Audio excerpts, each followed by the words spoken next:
নমস্কার, আমি বিধান। Welcome to Bengal fusion, the rhythm of life.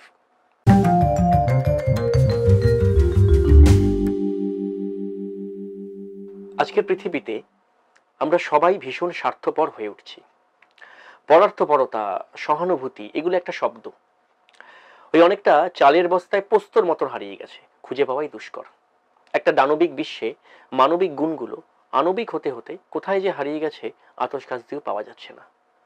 আর এইভাবেই খুব স্বার্থপর ভাবেই তৈরি হচ্ছে আমাদের পরবর্তী প্রজন্ম, আমাদের উত্তর প্রজন্ম।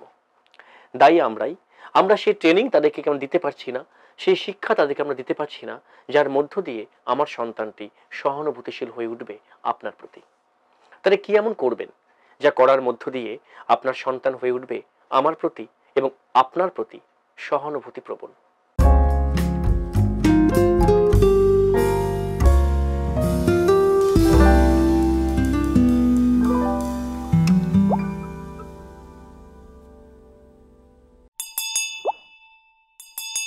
দেখুন, মাদার টেরেসার একটা কথা মনে পড়ল।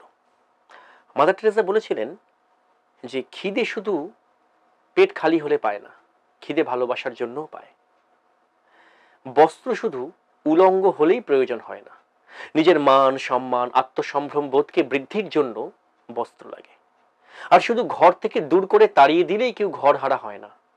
মানুষের কাছ থেকে প্রত্যাখ্যাত হলেও তার ছাদহীন বলে মনে হতে পারে নিজেকে। অর্থাৎ তিনি সহানুভূতিশীলতার কথা বলেছেন। মানুষ বড় অসহায়, মানুষ বড় কাঁদছে, তুমি মানুষ হয়ে মানুষের পাশে দাঁড়াও, তুমি মানুষের মতন মানুষের পাশে দাঁড়াও।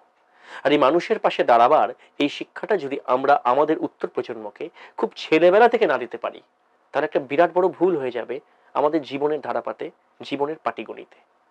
আমরা ভাবি যে এতটা পদার্থপর হলে তার বোধহয় ভালো হবে না, তার টিফিনটা যদি সবাইকে দিয়ে দেয় তাহলে আমার ছেলেটা বা আমার মেয়েটা খাবেটা কি। কিন্তু এটা ভেবে দেখুন, সে যদি শুধু তার টিফিনটাই খেতে শেখে তাহলে সে অন্য কারোর টিফিনেরও কিন্তু ভাগ পাবে না। এবং উল্টো দিক থেকে ভেবে দেখুন, এই ভাবনায় সে একদিন ভাববে যে আমার খাওয়াটা আমি কেন আমার বাবাকে বা মাকে দেব। সেদিন আপনি যাবেন কোথায়?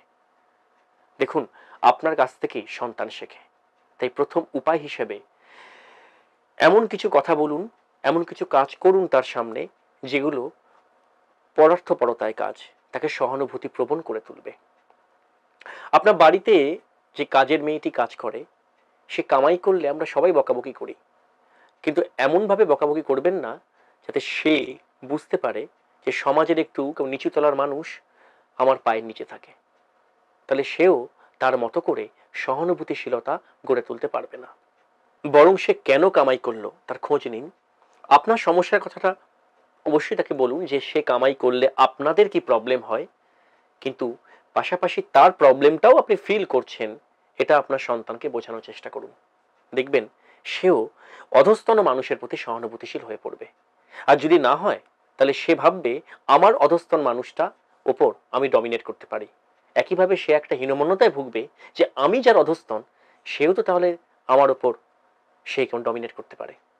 রাস্তায় যেতে যেতে অর্থের জন্য দাঁড়িয়ে থেকে এমন কিছু ভিক্ষুক থাকে, তাদেরকে আপনি অর্থ না দিন, অন্তত একটা কেক কিনে দিন যেটুকু আপনার পক্ষে সম্ভব, এবং সেটা আপনার ছোট্ট সন্তানটিকে হাতে দিয়ে দেওয়ান।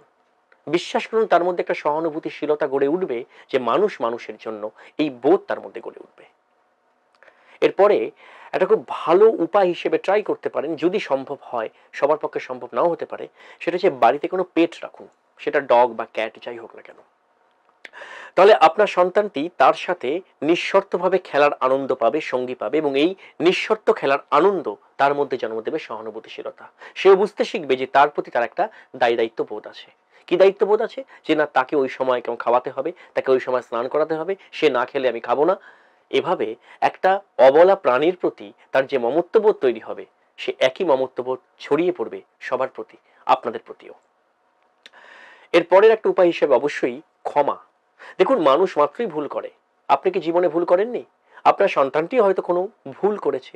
সেই ভুলকে সবসময় শাসন করতে যাবেন না, সবসময় গায়ে হাত তুলতে যাবেন না, সবসময় তার জন্য প্রচন্ড বকাঝকা কিংবা প্রহার করবেন না।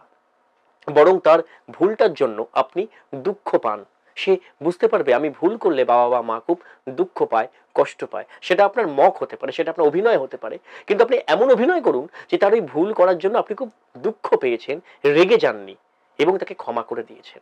অর্থাৎ সেও বুঝবে যে ক্ষমা একটা শব্দ। আর এই ক্ষমা যদি না করতে পারি, তাহলে আমরা কেউ অন্যের প্রতি সহানুভূতিশীল হয়ে উঠতে পারবো না। আপনার বাড়িতে অবশ্যই কোনো বৃদ্ধ বৃদ্ধা আছে, আপনার বাবা, আপনার মা, অর্থাৎ তার দাদু, ঠাকুমা, দিদি, মা কিংবা পিসি ইত্যাদি। তারাও যে তার মতন একটা ছোট্টের কাছ থেকে ভালোবাসা এবং সম্মান প্রত্যাশা করে, তাকে সেটা বোঝান যে তোমার তার প্রতিও একটা কর্তব্য আছে। হয়তো আপনার বাবাকে রাত্রিবেলা একটা ওষুধ দিতে হয়, মেডিসিন, সেটা আপনি নিজে হাতে দেন। আজকে থেকে আপনি না দিয়ে আপনার ছেলেকে দিয়ে দেওয়ান যে যাও দাদুকে এটা দিয়ে এসো ওষুধটা।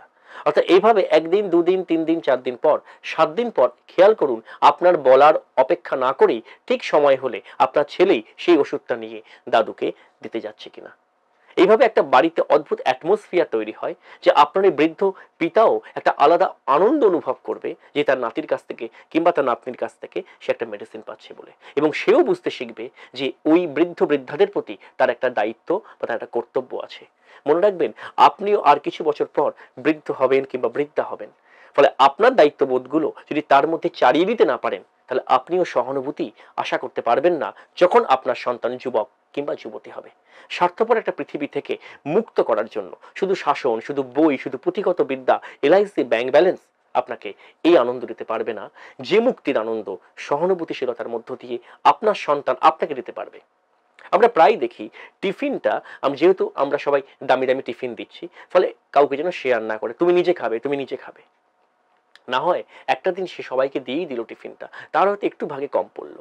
দেখবেন এরম ভাবেই সে তার মতো করে তৈরি হয়ে যাবে, তার দামি টিফিনটা শেয়ার করে অন্য কোনো বন্ধুর থেকে একটু কম দামি টিফিন সে খেলো। অর্থাৎ তার মধ্যে স্বার্থপরতা গড়ে উঠবে না। আপনি যদি মনে করেন এতে আপনার অনেকটা ক্ষতি হয়ে গেল, কিংবা আপনার বেশি দামি ব্র্যান্ড কোয়ালিটি খাবারটা আপনার ছেলে খেলো না, সে অন্যের খাবার খেলো, তাহলে একদিন মনে রাখবেন সেও খাবার ভাগ করে খেতে শিখবে না। যদি বাড়িতে কোনো জিনিস খান, সেটা যদি একটাও হয়, যদি সেটা সবার খাদ্যযোগ্য হয়, তাহলে সেটাই ভেঙে ভেঙে সবাই মিলে খান এবং সেটা আপনার ছেলে বা মেয়ের সামনে ঘটনাটা ঘটান। অর্থাৎ সে যাতে বুঝতে পারে যে একটা মাত্র কোনো একটা সন্দেশ বা প্রসাদ, সেটাও বাবা মা বা আমার বাড়ির লোকেরা সবার জন্য ভেঙে ভেঙে ভেঙে ভেঙে একটু একটু করে দিচ্ছে। আপনি যদি কিছু খান, তার জন্য একটুখানি ভেঙে রেখে দিন, এবং তার জন্য সেও দেখবেন পরের দিন সেও যদি কিছু খায় আপনার জন্য ভেঙে রেখে দেবে। খুব সামান্য ঘটনা মনে হলেও এটাই ভবিষ্যতে আপনার আপনার পেছনে ছায়া হয়ে দাঁড়াবে।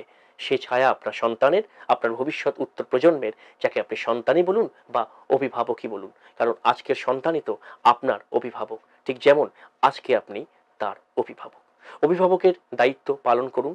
আপনার সন্তানটি সহানুভূতিশীল হয়ে উঠলে আসলে আপনার যতটা লাভ, ঠিক ততটা লাভ আমাদেরও, ঠিক যেমন আমার সন্তানটি হয়ে উঠলে লাভ আপনারও। আমরা হাতে হাত ধরে এমন একটা ভালোবাসার পৃথিবী গড়ি যেখানে ব্যারিকেডের নাম হোক সহানুভূতিশীলতা। আগামী দিন আবার ফিরে আসবো আমি বিধান, এই ওয়েবের পর্দায়। এটুকু কসম করে আজকের মতো বিদায় নিচ্ছি আপনাদের কাছ থেকে। ভালো লাগলে লাইক, কমেন্ট, শেয়ার করুন, ছড়িয়ে দিন সবার মধ্যে বেঙ্গল ফিউশনের কথা এবং তার চেয়েও বেশি করে সহানুভূতিশীলতার কথা। নমস্কার।